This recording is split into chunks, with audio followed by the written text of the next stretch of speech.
ವೇದಿಕೆ ಮೇಲೆ ಆಸೀನರಾದಂಥ ಎಲ್ಲ ಗಣ್ಯರೇ, ಧರ್ಮಗುರುಗಳೇ ಮತ್ತು ಇಲ್ಲಿದ್ದಂಥ ಎಲ್ಲ ವಿದ್ಯಾರ್ಥಿಯರೇ, ಶಾಲಾ ಆಡಳಿತದವರು, ಎಲ್ಲರಿಗೂ ನಮಸ್ಕಾರ.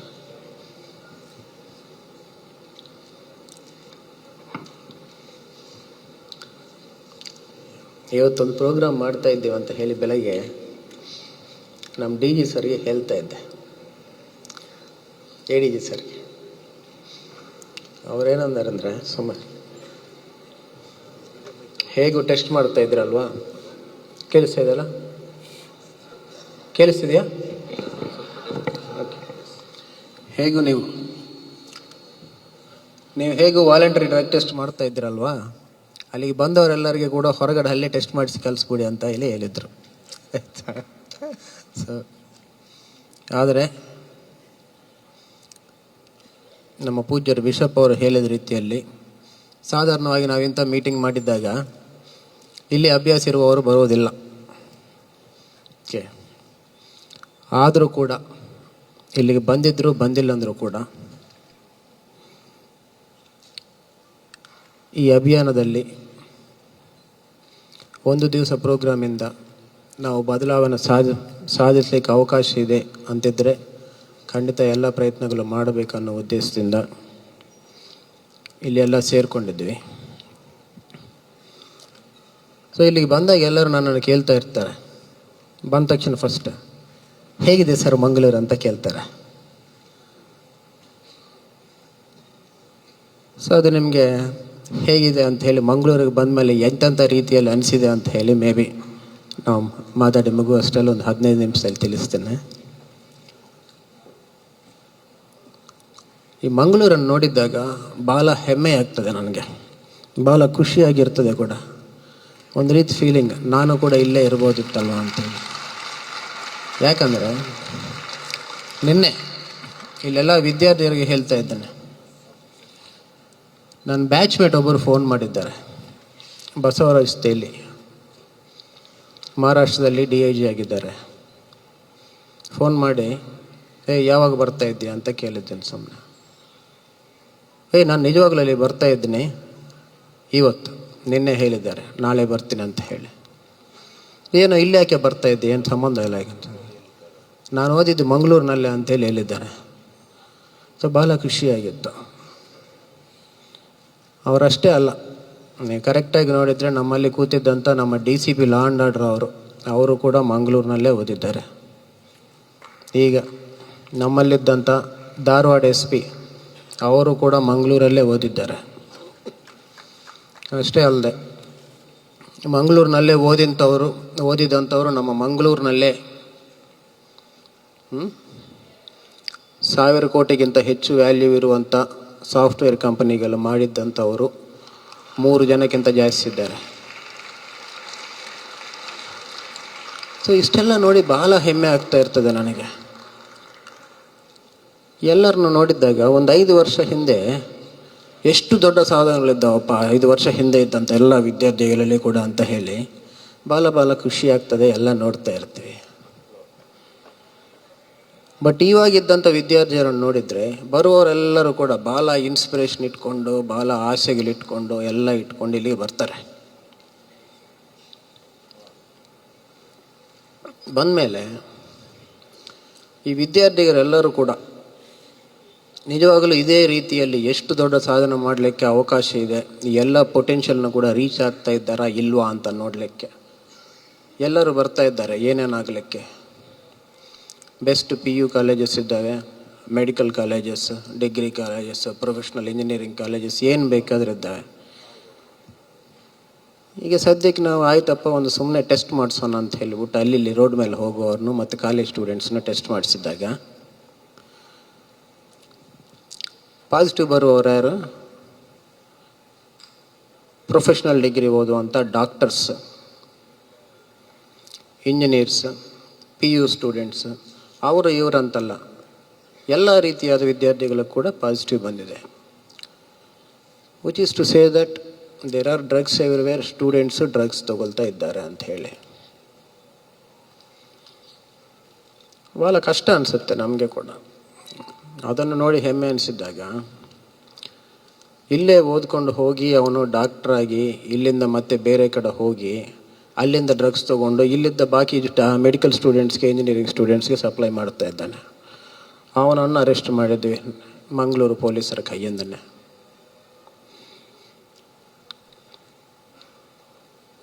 ಅದೇ ರೀತಿಯಲ್ಲಿ ಮೊನ್ನೆ ಜೈಲಿಗೆ ಹೋಗಿದ್ವಿ. ಜೈಲಿಗೆ ಹೋಗಿದ್ದಾಗ ಒಬ್ಬ NIT student, IIT Chennai IIT ವಿದ್ಯಾರ್ಥಿ ಏನಪ್ಪ ಮಾಡ್ತಾ ಇದ್ದೆ ಅಂದರೆ, ಒಬ್ಬ ನೈಜೀರಿಯನ್ ಜೊತೆಗೆ ಇನ್ನಿಬ್ಬರು ಯಾರೋ ಇದ್ದಾರೆ, ಒಂದೇ ಸೆಲ್ಲಲ್ಲಿ ಹೀಗೆ ನೋಡ್ಕೊಂಡಿದ್ದಾನೆ, ಹೀಗೆ ನಿಂತ್ಕೊಂಡಿದ್ದಾನೆ. ಏನಂತ ಹೇಳಿದರೆ, ಸರ್ ನಾನು ಕೂಡ ಏನೋ ಸಾಧನೆ ಮಾಡಬೇಕಂತ ಹೇಳಿ ಸೇರಿದ್ದೇನೆ IITಯಲ್ಲಿ, one of the sharpest minds, but ಪರಿಸ್ಥಿತಿ ಹೀಗಾಗಿದೆ ಅಂತ ಹೇಳ್ತಾ ಇದ್ದಾನೆ. ಆಯಿತು, ಇದೆಲ್ಲ ನೋಡಿದರೆ ಭಾಳ ಒಂದು ರೀತಿಯಾಗಿ ಕಷ್ಟವಾಗಿ ಅನಿಸುತ್ತೆ.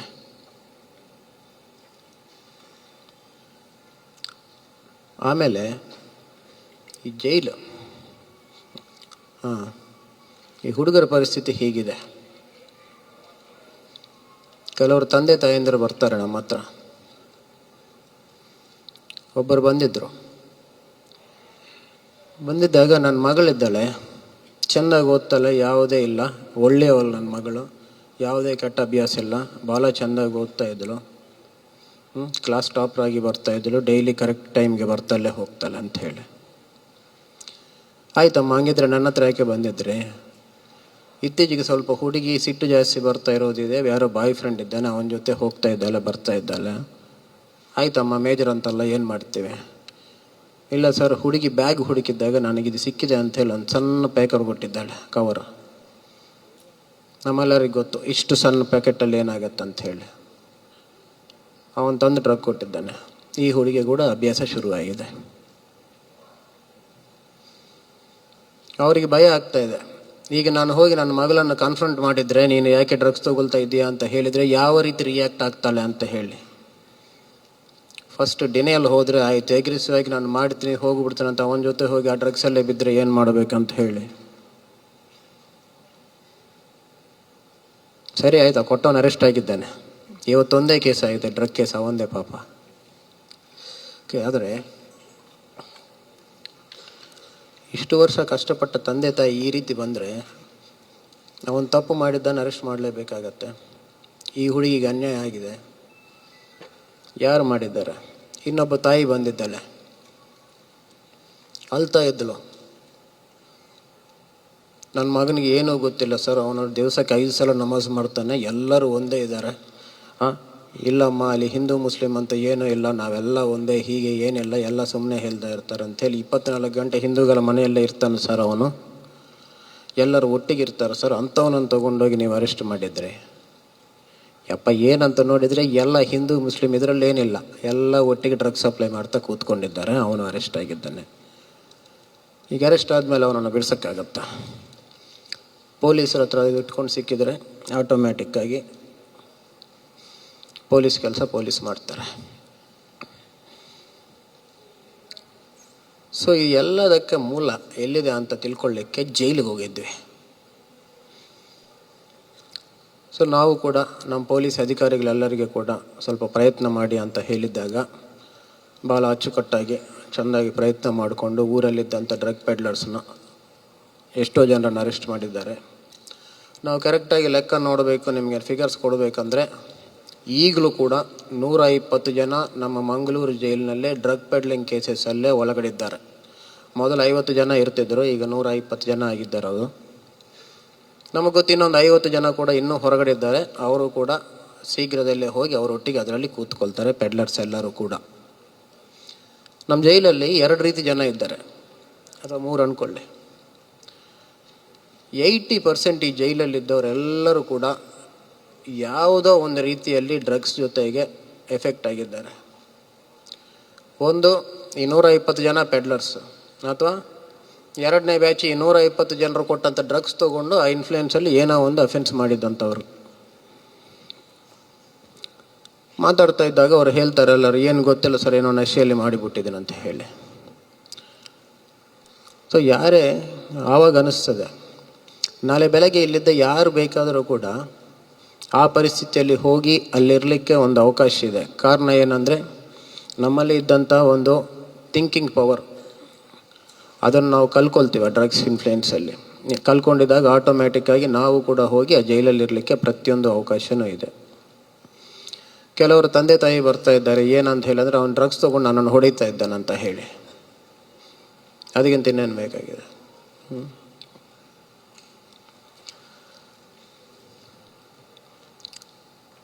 ಸೊ ಆಮೇಲೆ ಈ ಜೈಲಲ್ಲಿ ಹೋದವರು IIT ಸ್ಟೂಡೆಂಟ್,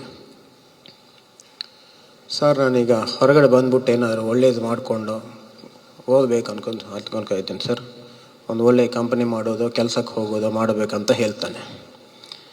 ಬಟ್ ಅನ್ಫಾರ್ಚುನೇಟ್ಲಿ ಅವನು ಸಿಕ್ಕಿದ ಕೇಸ್ ಯಾವ ರೀತಿ ಇದೆ ಅಂದರೆ, 10 ವರ್ಷ punishment minimum, up to 20 years or life, ಅದಕ್ಕೆ ಪನಿಷ್ಮೆಂಟ್ ಆಗುತ್ತೆ. ಈ ಕೇಸಸ್ಸಲ್ಲಿ ಒಂದು ಸಲ ನಮಗೆ ಡ್ರಗ್ ಕೇಸಲ್ಲಿ ಪೆಡ್ಲರ್ ಆಗಿ ಸಿಕ್ಕಿದ್ರೆ ಕನಿಷ್ಠ 6 ತಿಂಗಳು ಬೇಲಿಗೆ ಬೇಕು. ಅದು ಕೂಡ ಅದೃಷ್ಟ ಸರಿ ಇದ್ದರೆ ಬೇಲ್ ಸಿಗ್ತದೆ, ಇಲ್ಲದ್ರೆ ಸಿಗೋದಿಲ್ಲ. ಪೊಲೀಸರು ಏನಾದ್ರು ತಪ್ಪು ಮಾಡಿದರೆ, ನಮ್ಮವ್ರ ಈಗೇನು ಪ್ರೊಸೀಜರಲ್ಲಿ ಲ್ಯಾಬ್ಸು ಕೂಡ ಮಾಡ್ತಾ ಇಲ್ಲ, ಬೇಲ್ ಸಿಗೋದು ಕೂಡ ಅಸಾಧ್ಯವಾಗಿರ್ತದೆ ಎಲ್ಲರಿಗೂ ಕೂಡ.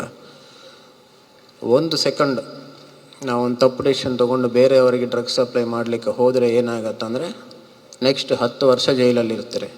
ನೀವು 25 ವರ್ಷ ಕಷ್ಟಪಡಿ ಯಾವ ಇಂಜಿನಿಯರ್ ಆಗಿದ್ದರೂ ಕೂಡ, ಡಾಕ್ಟರ್ ಆಗಿದ್ದರೂ ಕೂಡ, ಏನೇ ಆಗಿದ್ದರೂ ಕೂಡ ಬಾಕಿ ಲೈಫ್ ಕ್ಲೋಸ್ ಆಗುತ್ತೆ.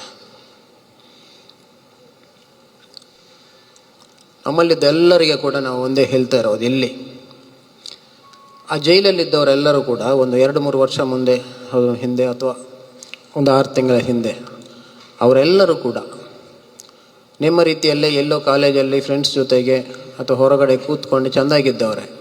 ಅವರು ಆ ರೀತಿ ಆಗಲಿಕ್ಕೆ ಕಾರಣ ಏನು ಅಂತ ಒಂದು ಸಲ ನಾವು ನೋಡಿದರೆ, ನಾವೆಲ್ಲ ಬರ್ತೀವಿ ಇಲ್ಲಿ ಚೆಂದಾಗಿ ಮಾತಾಡ್ಕೊಳ್ತೀವಿ, ಹೋಗ್ತೀವಿ. ಎಲ್ಲ words stay as words. These words are not turning into action. ಏನಾಗಿದೆ, ಪ್ರತಿ ವಿದ್ಯಾರ್ಥಿ ಕೂಡ, ಪ್ರತಿ ಒಳ್ಳೆಯವನು, ಯಾವುದೇ ಡ್ರಗ್ಸ್ ಅಭ್ಯಾಸ ಇಲ್ಲದಂಥ ಪ್ರತಿಯೊಬ್ಬರು ಏನು ಮಾಡ್ತಿದ್ದಾರೆ ಅಂದರೆ ಮೌನವಾಗಿರ್ತಾ ಇದ್ದಾರೆ ಅಷ್ಟೇ. ನನ್ನ ಫ್ರೆಂಡಿಗೆ ಏನಾದರೂ ಅನ್ಯಾಯ ಆಗಿ ಅವನಿಗೆ ಡ್ರಗ್ಸ್ಗೆ ಎಡಿಕ್ಟ್ ಆಗಿದ್ದರೆ, ಅಥವಾ ಅವನಿಗೆ ಯಾರಾದರೂ ಡ್ರಗ್ಸ್ ಸಪ್ಲೈ ಮಾಡ್ತಾಯಿದ್ರೆ, ಅಥವಾ ಇವನೇ ಡ್ರಗ್ಸ್ ಸಪ್ಲೈ ಮಾಡ್ತಾಯಿದ್ರೆ, ಅದನ್ನು ನೋಡಿ ನಾನು ಏನು ಮಾಡದೆ ಸುಮ್ಮನೆ ಮೌನವಾಗಿದ್ದರೆ ನಾನು ಅವನಿಗೆ ಫ್ರೆಂಡ ಶತ್ರುವ? ಅವನು ನಿಜವಾಗಲೂ ನನಗೆ ಫ್ರೆಂಡ್ ಇದ್ದರೆ ಅವನನ್ನು ಸರಿ ಮಾಡ್ಕೋಬೇಕು ಅನಿಸಿದ್ರೆ, ಅವನಿಗಿದ್ದ ಎಡಿಕ್ಷನ್ ನಾನು ಕ್ಲಿಯರ್ ಮಾಡಬೇಕಂದ್ರೆ ಅದನ್ನು ರಿಪೋರ್ಟ್ ಮಾಡಬೇಕು, ಅವನ ತಂದೆ ತಾಯಿಗೆ ಹೇಳಬೇಕು, ಕಾಲೇಜಲ್ಲಿ ಹೇಳಬೇಕು. ಲಿಮಿಟ್ ದಾಟಿ ಹೋಗ್ಬಿಟ್ರೆ ಅವನನ್ನು ಎಲ್ಲಾದರೂ ರಿಹ್ಯಾಬಿಲಿಟೇಷನಲ್ಲಿ ಸೇರಿಸ್ಬೇಕು. ಪ್ರತಿಯೊಂದರಲ್ಲಿ ಕೂಡ ಅವನ ಒಟ್ಟಿಗೆ ಇದ್ದು ಅವನ ಜೀವನವನ್ನು ಸರಿ ಮಾಡಿ, ಮತ್ತು ಎಲ್ಲರ ಹಾಗೆ ಅವನದು ಕೂಡ ಲೈಫ್ ಸರಿಯಾಗಿದೆ ಅಂತ ಕನ್ಫರ್ಮ್ ಮಾಡಿಸಿದ್ದವನೇ ನಿಜವಾಗಲೂ ಫ್ರೆಂಡ್ ಆಗ್ತಾನೆ. ಇಲ್ಲ ನಾನು ತಗೊಳ್ಳಲ್ಲ, ಸೈಲೆಂಟ್ ಆಗಿರ್ತೇನೆ, ನಿಮಗೂ ಒಳ್ಳೆಯದು, ಬಟ್ ಅವನು ನಮ್ಮ ಫ್ರೆಂಡ್ ಅಂತ ನಾವು ಹೇಳಬಾರ್ದು ಯಾವಾಗಲೂ ಕೂಡ. ಅದೇ ರೀತಿ ಮೊನ್ನೆ ನಮ್ಮ ಎಲ್ಲ ಜಮಾತ್ನವರು ಕೂಡ ಸೇರಿದ್ದಾರೆ, ಗುರುಗಳೆಲ್ಲರೂ ಕೂಡ. ಅವರ ಹತ್ರ ಕೂಡ ಅದನ್ನೇ ಹೇಳ್ತಾ ಇದ್ದೇನೆ. ನಾನು ಕೂತಿದ್ದಾಗ ನಮ್ಮ ಜಮಾತಿಗೆ ಬರೋರು ಬರ್ತಾ ಇದ್ದಾರೆ, ಹೋಗ್ತಾ ಇದ್ದಾರೆ. ಒಂದು 4 ಜನ ಡ್ರಗ್ ಎಡಿಕ್ಟ್ಸ್ ಇದ್ದಾರೆ. ನಿಮ್ಮ ಹತ್ರ 2 ಆಪ್ಷನ್ ಇದೆ. ಸೈಲೆಂಟಾಗಿ ಕೂತ್ಕೊಳ್ಳೋದು, 2 ಏನೋ ಒಂದು ಮಾಡೋದು. ಅವರನ್ನು ಬದಲಾಯಿಸಲಿಕ್ಕೆ ಪ್ರಯತ್ನ ಮಾಡೋದು, ಅವರನ್ನು ಹಾಳು ಅವರನ್ನು ತೊಗೊಂಡೋಗಿ ಜೈಲಲ್ಲಿ ಹಾಕಿಸುವಂಥದ್ದು. ನೀವು ಮೊದಲನೇ ಆಪ್ಷನ್ ನೋಡ್ಕೊಳ್ತೀರಾ, 2ನೇದು ಮಾಡ್ತೀರಾ ಅನ್ನೋವಂಥದ್ದು ನಿಮ್ಮ ಕೈಗೆ ಬಿಟ್ಟಿದ್ದು. ಬಟ್ ಆದರೆ ಪ್ರತಿಯೊಬ್ಬರು ಕೂಡ ಮುಂದಿನ ದಿವಸಗಳಲ್ಲಿ ನಮ್ಮ ಆತ್ಮಸಾಕ್ಷಿಗೆ ಸಮಾಧಾನ ಹೇಳಬೇಕಾಗ್ತದೆ ಎಲ್ಲರೂ ಕೂಡ.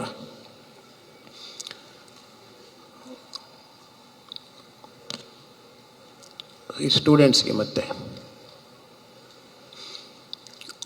ಎಲ್ಲರಿಗೆ ಕೂಡ ಕೆಲವರು ಏನು ಮಾಡ್ತಾರೆ, ಈ ರಿಪೋರ್ಟ್ ಮಾಡಿ ಅಂತ ಹೇಳ್ತಾ ಇದ್ದೀವಿ ಎಲ್ಲರಿಗೆ ಕೂಡ. ಸೊ ನಾನು ಹೇಳಿದರೆ ನನ್ನ ಹೆಸರು ಎಲ್ಲೋ ಹೊರಗಡೆ ಬರ್ತದೆ ಅಂತ ಹೇಳಿ ಕೆಲವರಿಗೆ ಭಯ ಇದೆ.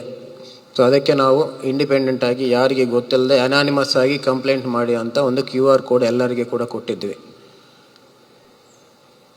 ಲಾಸ್ಟ್ ವೀಕ್ ಒಂದೇ ವಾರದಲ್ಲಿ ನಾವು 25 ಜನ ಪೆಡ್ಲರ್ಸ್ಗೆ ಅರೆಸ್ಟ್ ಮಾಡಿದ್ವಿ. ಎಲ್ಲವೂ ಕೂಡ ಯಾರೋ ಒಬ್ಬರು ರೆಸ್ಪಾನ್ಸಿಬಲ್ ಸ್ಟೂಡೆಂಟ್ ನಮಗೆ ಕೊಟ್ಟಂಥ ಇನ್ಫಾರ್ಮೇಷನ್ ಆಧಾರದ ಮೇಲೇ ನಾವು ಮಾಡಿದ್ವಿ. ಇದು ಬರೀ ಸ್ಟೂಡೆಂಟ್ಸೇ ಅಲ್ಲ, ಪಬ್ಲಿಕ್ ಯಾರು ಬೇಕಾದರೂ ಕೂಡ ಅದರಲ್ಲಿ ಇನ್ಫಾರ್ಮೇಷನ್ ಕೊಡಲಿಕ್ಕೆ ಅವಕಾಶ ಇದೆ. ಯಾವ ಡೀಟೇಲ್ಸು ಕೂಡ ಅವ್ರದ್ದು ನಾವು ಕೇಳುವುದಿಲ್ಲ. ಓನ್ಲಿ ನೀವು ವಾಲಂಟ್ರಿಯಾಗಿ ಕೊಡಬೇಕಂದ್ರೆ ಕೊಡಬಹುದು, ಇಲ್ಲಾಂದರೆ ಎಲ್ಲಿ ತಪ್ಪು ನಡೆಯುತ್ತಿದ್ದೆ ಅದರ ಬಗ್ಗೆ ನೀವು ಇನ್ಫಾರ್ಮೇಷನ್ ಕೊಟ್ಟರೆ ಸಾಕಾಗತ್ತೆ. ಸೊ ಈ ರೀತಿ ಮಾತಾಡುವಾಗ ಆ್ಯಕ್ಚುಲಿ ಮೊದಲು ನಾನು ಹೇಳಿದನಲ್ಲ, ನನಗಿದ್ದಂಥ ಹೆಮ್ಮೆ, ಸಂತೋಷ ಇದೆಲ್ಲ ಕೂಡ ಸ್ವಲ್ಪ ಒಂಚೂರು ಬಾಧೆ, ದುಃಖವಾಗಿ ಬರ್ತಾ ಇರ್ತದೆ. ಹೇಗೆ ಇದರಲ್ಲಿಂದ ಹೊರಗಡೆ ಬರೋದು ಅಂತ ಹೇಳಿ ಯೋಚನೆ ಮಾಡಿದರೆ ನಿಜವಾಗಲೂ ಆಗಬಹುದಾ? ಎಲ್ಲಾದರೂ ನಮಗೆ ಒಂದು ಚಿಕ್ಕದು ರೇ ಆಫ್ ಹೋಪ್ ಎಲ್ಲಾದರೂ ಇದೆಯಾ ಅಂತ ನೋಡಬೇಕಾಗ್ತದೆ. ಸೊ ಪ್ರತಿಯೊಬ್ಬರು ಕೂಡ ಭಾಳಷ್ಟು ಹೇಳ್ತಾ ಇದ್ರು ಫುಲ್ ಡ್ರಗ್ಸ್ ಇದೆ ಊರೆಲ್ಲ ಅಂತ ಹೇಳಿಬಿಟ್ಟು. ಅದಕ್ಕೆ ನಾವು ಕಳೆದ 6 ತಿಂಗಳಲ್ಲಿ ನಮ್ಮ ಮಂಗಳೂರಿನಲ್ಲಿ ಸುಮಾರು ಒಂದು 100 ಆಲ್ಮೋಸ್ಟ್ ಆಲ್ ಕಾಲೇಜಸ್, ಎಲ್ಲ ಕಾಲೇಜುಗಳಲ್ಲಿ ಕೂಡ ಡ್ರಗ್ ಟೆಸ್ಟಿಂಗ್ ಮಾಡಿಸಿದ್ದೀವಿ. ಕಾಲೇಜು ಯಾಜಮಾನ್ಯದವರು ಎಲ್ಲರೂ ಕೂಡ ವಾಲಂಟ್ರಿಯಾಗಿ ಅವರವರ ವಿದ್ಯಾರ್ಥಿಯರೆಲ್ಲರಿಗೆ ಕೂಡ ಡ್ರಗ್ ಟೆಸ್ಟಿಂಗ್ ಮಾಡಿಸಿದ್ದಾರೆ. ಸುಮಾರು ಒಂದು 10,000 ಜನ ವಿದ್ಯಾರ್ಥಿಗಳಿಗೆ ಡ್ರಗ್ ಟೆಸ್ಟಿಂಗ್ ಆಗಿದೆ. ಇಷ್ಟು ಜನಕ್ಕೆ ಡ್ರಗ್ ಟೆಸ್ಟಿಂಗ್ ಆಗಿ ಕೇವಲ ಒಂದು 50 ಜನ ಮಾತ್ರ ಪಾಸಿಟಿವ್ ಬಂದಿದ್ದಾರೆ. ಬಟ್ ಆದರೆ ನಮ್ಮಲ್ಲಿ 50 ಜನ ಡ್ರಗ್ಸ್ ಸೇವನೆ ಮಾಡುವವರು ವಿದ್ಯಾರ್ಥಿಯರು ನಮ್ಮ ಜೊತೆಗೇ ಇದ್ದಾರೆ ಅಂತ ಹೇಳಿ ಒಂದು ಎವಿಡೆನ್ಸ್ ಕೂಡ. ಅದು ನಂಬರ್ ಕಡಿಮೆ ಇದೆ, ಅದು ಒಂದು ಸಣ್ಣ ಹೋಪ್. ಅದು 50 ಇದ್ದರೆ 50 ನಾವು 0ಗೆ ತರಬಹುದು ಅನ್ನುವಂಥ ಒಂದು ಆಶೆ. ಅದನ್ನು 50 0 ಮಾಡಬೇಕಾದ್ರೆ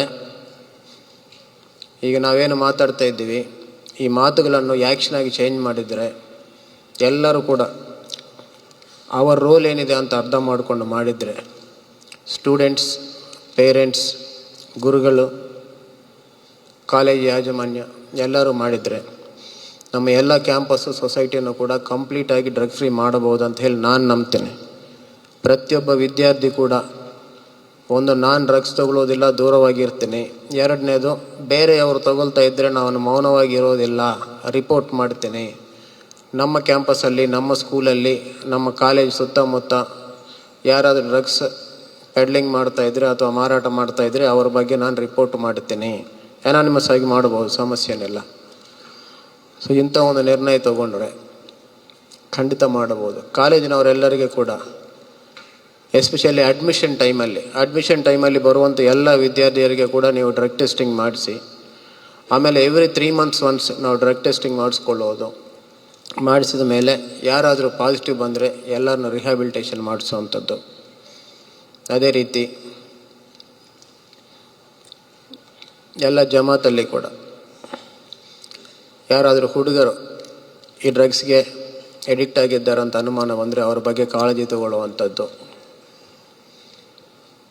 ಮುಖ್ಯವಾಗಿ ತಂದೆ ತಾಯಿ, ನಮ್ಮ ಮಕ್ಕಳು ಯಾವ ರೀತಿಯಲ್ಲಿ ಬೆಳೀತಾ ಇದ್ದಾರೆ, ಅವ್ರ ಕ್ಯಾರೆಕ್ಟ್ರಲ್ಲಿ ಏನಾದರೂ ಚೇಂಜ್ ಆಗ್ತಾ ಇದೆಯಾ, ಅವ್ರ ರೆಸ್ಪಾನ್ಸಲ್ಲಿ, ಬಿಹೇವಿಯರಲ್ಲಿ ಗ್ರೇಡ್ಸ್ ಏನಾದರೂ ಸಡನ್ನಾಗಿ ಡ್ರಾಪ್ ಆಗ್ತಾ ಇದೆಯಾ, ಸಡನ್ನಾಗಿ ಅಗ್ರೆಸಿವ್ ಆಗ್ತಾ ಇದ್ದಾರಾ, ಇವ್ರದ್ದು ಫ್ರೆಂಡ್ ಸರ್ಕಿಲ್ ಯಾವ ರೀತಿ ಆಗ್ತಾ ಇದೆ ಅನ್ನುವಂಥದ್ದು ನೋಡಿಕೊಳ್ಳುವಂಥದ್ದು. ನೆಕ್ಸ್ಟ್, ಅವರಿಗೆ ಎಷ್ಟು ಬೇಕಾಗತ್ತೆ ಅಷ್ಟೇ ಹಣ ಕೊಡುವಂಥದ್ದು. ಈ ಡ್ರಗ್ಸ್ಗೆ ನಾವು ಫಸ್ಟ್ ಸ್ಟಾರ್ಟ್ ಮಾಡಬೇಕಾದ್ರೆ 2-3 ಕಾರಣ. ಒಂದು, ನಮ್ಮ ಫ್ರೆಂಡ್ಸ್ ಎಲ್ಲ ಮಾಡ್ತಾ ಇದ್ದಾರೆ, ನಾನು ಮಾಡ್ತಿದ್ದೀನಿ, ಪಿಯರ್ ಪ್ರೆಷರ್ ಇರ್ತದೆ. 2, ಬೇಕಾಗಿದ್ದಕ್ಕಿಂತ ಜಾಸ್ತಿ ಹಣ ನನ್ನ ಕೈಯಲ್ಲಿರಬೇಕು.